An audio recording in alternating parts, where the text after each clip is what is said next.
প্রত্যেক দিনের মতন আমি আজও আর একটা নতুন ভিডিও নিয়ে হাজির হয়েছি তোমাদের কাছে। আজ আমি যেটা এঁকে দেখাচ্ছি সেটা হলো একটা নদী দিয়ে বৃষ্টি বর্ষাকালের সিন হচ্ছে। এটা একটা নদী দিয়ে দুটো মানুষ নৌকা বেয়ে অন্য পাড়ে যাচ্ছে এবং তার সাথে বর্ষা হচ্ছে। এই একটা সিনারি এঁকে দেখাচ্ছি। এখন যেহেতু বর্ষাকাল তাই এই বর্ষাকালের একটা ছোট্ট সিনারি এঁকে দেখাচ্ছি খুব সহজে। আঁকাটা আমি আগে থাকতে এঁকে রেখেছি, শুধুমাত্র মেয়েটা রং করে দেখাচ্ছি। দেখো তোমরা আমি যা যা রং করছি। প্রথমে নদীর কালারটা করলাম। নদীর কালারটা হলো নীল কালার। নদীর কালারটা নীল কালারটা যেরকমভাবে করেছি ঠিক সেরকম পদ্ধতিতে হবে। এরপর নৌকাটা করেছি। নৌকার নিচের দিকটা হচ্ছে খয়েরি কালার মানে ডিপ ব্রাউন, আর নৌকার ভেতরের কালারটা হচ্ছে অকারি হলো। এরপর নৌকার উপরে যেসব মালপত্রগুলো আছে, কিছু তিরপলে থাকার কিছু মালপত্র আছে, সেই তিরপলটা ছাই কালারের করছি। তিরপলের কালার অনেক রকমের হয়, আমি এখানে ছাই কালার দেখাচ্ছি। এবং যেসব মালপত্রগুলো ঢাকা দেওয়া আছে সেই মালপত্রগুলো কালার খয়েরি কালার করছি। এখানে দু রকম খয়েরি আছে। এখন যে মালপত্র খয়েরিটা করলাম এটা হচ্ছে লালচে খয়েরি, আর নৌকার নিচে যে খয়েরিটা করেছি ওটা হচ্ছে ডিপ খয়েরি। রং আমার মোটামুটি এই রঙগুলো হয়ে গেল। এরপর আমি যে রংটা করব সেটা হলো ধূরের যে ঝোপটা। এই ধূরের ঝোপটা ওপর দিকটা হবে গ্রিন। এই দুটো পাশাপাশি যে দুটো ঝোপ আছে এই দুটো ঝোপেরই ওপর দিকটা গ্রিন কালার হবে, আর নিচের দিকটা হবে স্যাপ গ্রিন। এই দুটো রং একসাথে মিক্সিং হবে।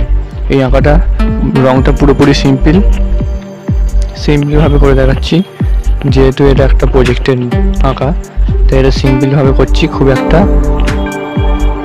শক্ত পদ্ধতিতে করছি না, কারণ যতটা পারবে সিম্পলভাবে এই আঁকাটা করবে।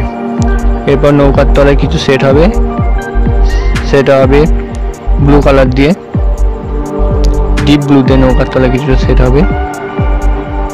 এবং এই নৌকার যে নিচের যে খয়েরিটা সেই খয়েরির ওপরে কালো রং হবে, কারণ নিচের দিকে অংশটা বেশিরভাগটা কালো হবে। কোনো খয়েরি কালার বা ব্লু কালার সেটা যত অন্ধকারের মধ্যে চলে আসবে সেটা কালো হবে, তাই প্রথমে খয়েরি তারপর কালো।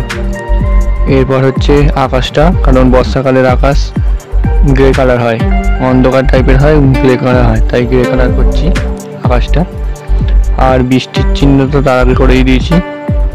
এই যে মার্কার পেন দিয়ে যখন এঁকেছি তখন বৃষ্টির চিহ্নটা আগে থাকতে মার্কার পেন দিয়ে করে দিয়েছি। এরপর আমি কালো রং দিয়ে এই মানুষগুলো করব। মানুষগুলো কালো রং দিয়ে করলেই আমার আঁকা কমপ্লিট হয়ে যাবে। সবার আগে বলে রাখি, তোমরা যারা আমার চ্যানেলে সাবস্ক্রাইব করেছো তাদেরকে অসংখ্য ধন্যবাদ। আর যারা এখনও পর্যন্ত সাবস্ক্রাইব করোনি তারা আমার চ্যানেলটা সাবস্ক্রাইব করে আমাকে আরও উৎসাহিত করে তোলো, যাতে আমি আরও নতুন নতুন ভিডিও প্রত্যেক দিন তোমাদের জন্য তৈরি করতে পারি। এখন মানুষটা হয়ে গেছে পুরোপুরি, কিন্তু মানুষটা হাতে কিছু একটা লাঠি ধরে আছে, সেই লাঠিটাও কালো দিয়ে হবে। কালো দিয়ে লাঠিটা হয়ে গেল, আমার আঁকাটা কমপ্লিট হয়ে গেল। কিছু কিছু শেড বাকি আছে, কালো দিয়ে কিছু কিছু শেডগুলো দিয়ে দিচ্ছি। থ্যাংক ইউ বন্ধুরা আমার ভিডিওটা দেখার জন্য।